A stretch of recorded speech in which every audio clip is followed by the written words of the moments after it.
ഇടിവെട്ടിയവനെ പാമ്പ് കടിച്ചു എന്നൊക്കെ കേട്ടിട്ടേയുള്ളൂ. ഇവിടെ ഇതാ പിണറായിയും ശിങ്കിടികളും ശരിക്കും അതേപോലത്തെ അവസ്ഥയിലാണ്.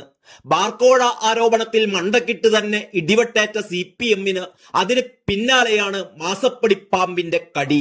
ഈ മാസപ്പടിപ്പാമ്പാവട്ടെ അബുദാബിയിലാണ് എന്നതാണ് മറ്റൊരു വിശേഷം. അബുദാബിയിലെ വീണ വിജയന്റെ അക്കൗണ്ടിലേക്ക് വിവാദ കമ്പനികളിൽ നിന്നും പണമെത്തിയെന്ന ആരോപണം PC ജോർജിന്റെ മകനും BJP നേതാവുമായ ഷോൺ ജോർജ് ആണ് ഉയർത്തിവിട്ടത്.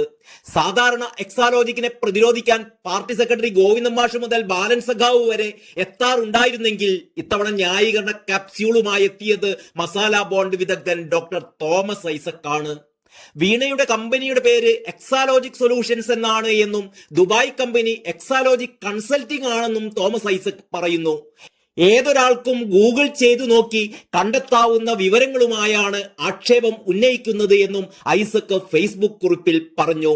ആ കുറിപ്പിലെ പ്രസക്ത ഭാഗങ്ങൾ ഇങ്ങനെയാണ്: ബാംഗ്ലൂരിലെ എക്സാലോജിക് കമ്പനി CMRL കമ്പനിയുമായി സർവീസ് കരാറിൽ ഏർപ്പെട്ട് നിയമാനുസൃതമായി ഫീസ് വാങ്ങിയതിനെ മാസപ്പടിയായി കഴിഞ്ഞ ഏതാനും മാസങ്ങളായി മാധ്യമങ്ങളും പ്രതിപക്ഷവും ആഘോഷിച്ചു വരികയായിരുന്നു. മാത്യു കുഴൽനാടൻ അത് കോടതിയിൽ കൊണ്ടുപോയി തിരിച്ചടി നേടിയ ശേഷം പ്രതിപക്ഷം വലിയ ഇച്ഛാഭംഗത്തിലായിരുന്നു. അങ്ങനെ ഇരിക്കുമ്പോഴാണ് BJPയുടെ ഷോൺ ജോർജ് പുതിയൊരു ആക്ഷേപവുമായിട്ട് വരുന്നത്. എക്സാലോജിക്കിന് ദുബായിൽ രജിസ്റ്റർ ചെയ്ത സ്ഥാപനമുണ്ടത്രേ.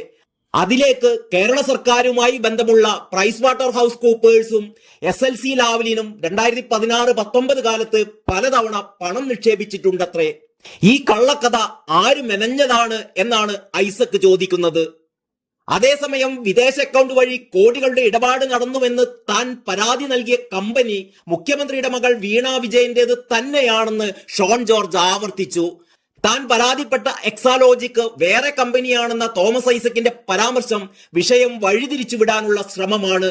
അബുദാബി കൊമേഴ്സ്യൽ ബാങ്കിൽ വീണ ടി, സുനീഷ് എം എന്നിവർ ചേർന്നുള്ള അക്കൗണ്ട് എക്സാലോജിക് കമ്പനിക്ക് ഇല്ലെന്ന് പറയാൻ ഐസക്കിന് തന്റെ ഇടമുണ്ടോ എന്ന് ഷോൺ വെല്ലുവിളിച്ചു.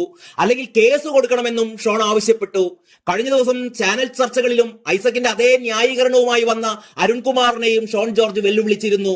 ഞാൻ പറഞ്ഞത് തെറ്റാണെങ്കിൽ എനിക്കെതിരെ കേസ് കൊടുക്കുക എന്നാണ് ഷോൺ അപ്പോഴും പറഞ്ഞിരുന്നത്. അതേ ചർച്ചയിൽ പങ്കെടുത്തിരുന്ന ചാമക്കാലയും ഈ വാദം ആവർത്തിച്ചു.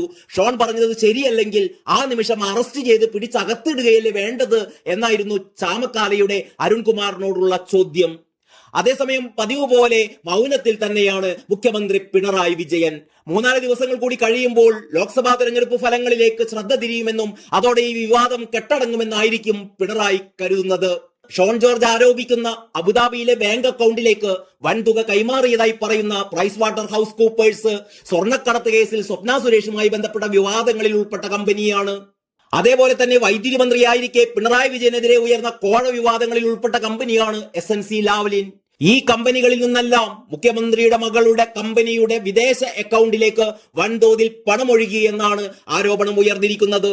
സർക്കാരുമായി ബന്ധപ്പെട്ട വിവാദങ്ങളിൽ ഉൾപ്പെട്ട കമ്പനികൾ എന്തിന് മുഖ്യമന്ത്രിയുടെ മകൾക്ക് പണം നൽകി എന്ന ചോദ്യമാണ് ഉയരുന്നത്. News desk Kalakaumudi.